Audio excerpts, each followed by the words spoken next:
बात बिहार चुनावों की छिड़ी है तो मैं किस्सा, एक कहानी, एक ऐसे व्यक्ति के बारे में बताना चाहती हूँ जो वाकई आज के जमाने में आपको सिर्फ एक किस्सा ही लगेगा। यकीन करना मुश्किल होगा कि कोई मुख्यमंत्री, और वो भी एक बार नहीं दो बार, दूसरे उप मुख्यमंत्री और 2 बार मुख्यमंत्री रहे, एक ऐसे नेता की एक कहानी है जो रिक्शा पर चलते थे। जब उनका निधन हुआ तो पटना तो छोड़िए, अपने पैतृक गांव में उनके पास एक मकान नहीं था जो विरासत में वो किसी को देते।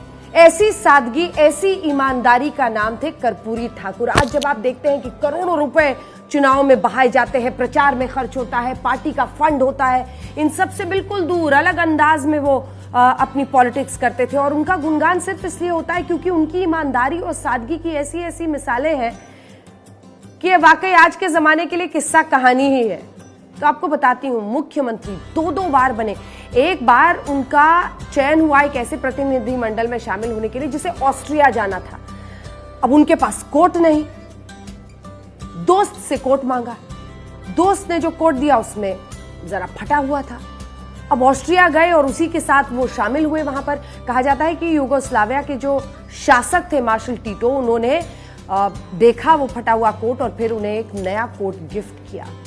ऐसी सादगी, ऐसा व्यक्तित्व। एक और किस्सा है उनके बारे में कि एक बार उनके पिता का, चूंकि वो पिछड़ी जाति से आते थे, एक बार पिता का अपमान किया। वहां पर जो कुछ दबंग सामंती लोग थे उन्होंने उनके पिता का अपमान किया तो पूरी खबर फैली कि डीएम साहब आ रहे हैं, डीएम साहब आ रहे हैं, उनके घर पे उनके पिता का अपमान कर दिया है, डीएम साहब आ रहे हैं, पुलिस के खिलाफ कार्रवाई करेंगे और इन लोगों के खिलाफ कार्रवाई करेंगे। तो कर्पूरी ठाकुर ने खुद जाके रोका था और कहा कि अगर ये जो पिछड़े लोग हैं इनका अपमान तो रोज होता है, सिर्फ मेरे पिता के खिलाफ अपमान होने पर कार्रवाई क्यों? अगर पुलिस वाकई किसी का अपमान न होने दे, सख्त कार्रवाई करे, तब बात हो। ऐसी सोच, ऐसी ईमानदारी, ऐसा व्यक्तित्व जिसकी वजह से कर्पूरी ठाकुर को अक्रॉस पार्टी जबरदस्त रेफरेंस है। देखिए, जेपी उनके गुरु थे, राम मनोहर लोहिया उनके गुरु थे। ऐसे लोग जो ये मानते थे गैर कांग्रेसवाद की राजनीति में एक अहम व्यक्तित्व, ऐसे तमाम लोग जो ये मानते थे कि भ्रष्टाचार से आगे इस देश को ले जाना है।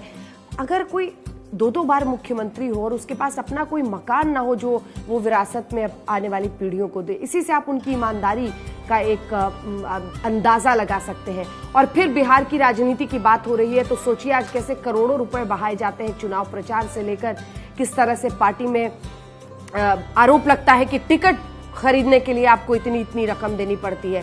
तो एक कर्पूरी ठाकुर का भी दौर था। इसीलिए मैंने शुरू में ही आपको कहा था कि आज किस्सा ही सुनाऊंगी, क्योंकि आप लोगों को ये किस्सा ही लगेगा कि ऐसा भी कोई व्यक्तित्व था, ऐसी भी सोच रखने वाला एक आदमी था जो 2 बार मुख्यमंत्री रहते हुए भी इतनी सादगी से अपनी जिंदगी को जी रहा था कि हर कोई उनकी मिसाल आज भी राजनीति में देता है।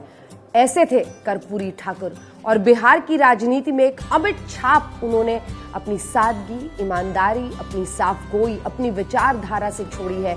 मुख्यमंत्री बनते ही उन्होंने 27% आरक्षण पिछड़ों को दे दिया था। ये उनकी सोच थी, क्योंकि उन्होंने उस गरीबी को, उन परेशानियों को, उस भेदभाव को इतने करीब से देखा था कि उनके अंदर वो जज्बा था। मंडल कमीशन तो बाद में, लेकिन उससे पहले ही उनका ये बदलाव करना बताता है कि उन्होंने सोचा था कि कैसे सबको लेकर आगे बढ़ना है। लेकिन ये अलग बात है कि चाहे ये तमाम कदम नाकाफी ही साबित हुए हैं। आज भी कई बार लगता है कि क्या वाकई जिस बहारे की बात हो रही है वो हो पाया है, नहीं हो पाया है।